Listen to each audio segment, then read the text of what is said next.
இன்னைக்கு என்னோட ஸ்டைல்ல நண்டு குழம்பு எப்படி செய்யலாம்னு பார்க்கலாமா? அதுவும் நண்டு லவர்ஸ் உங்களுக்காக. ஒரு வாணல்ல தேவையான அளவு எண்ணெய் சேர்த்துக்கோங்க. எண்ணெய் சேர்த்து நல்லா காஞ்சதுக்கு அப்புறம் தேவையான அளவு வெந்தயம் சேர்த்து, வெந்தயம் பொன்னிறமா ஆனதுக்கு அப்புறம் பொடிசா நறுக்கின வெங்காயம், பச்சை மிளகாய் சேர்த்து நல்லா வதக்கிக்கோங்க. வதங்கிட்டு இருக்கும் போது 2 டேபிள் ஸ்பூன் இஞ்சி பூண்டு சேர்த்து, பச்சை ஸ்மெல் போனதுக்கு அப்புறம் பொடிசா நறுக்கி வச்சிருக்க தக்காளி சேர்த்து நல்லா வதங்கிட்டு இருக்கும் பொழுதே மஞ்சத்தூள், உப்பு, காஷ்மீரி மிளகாய் தூள் சேர்த்து நல்லா வதக்கி எடுத்துக்கோங்க.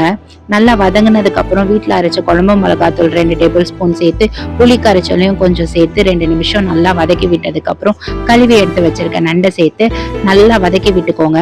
நண்டு மசாலாவோட 2ல இருந்து 3 நிமிஷம் வதங்கினதுக்கு அப்புறம் தேங்காய், மிளகு, சீரகம் அரைச்ச விழுதை சேர்த்து, குழம்புக்கு தேவையான தண்ணியும் சேர்த்து, உப்பு காரம் எல்லாம் இந்த ஸ்டேஜ்ல கரெக்டா இருக்கா பார்த்து கொத்தமல்லி தழை தூவி தட்டு போட்டு மூடி எடுத்தீங்கன்னா என்னோட ஸ்டைல்ல நண்டு குழம்பு ரெடிங்க. பாய்.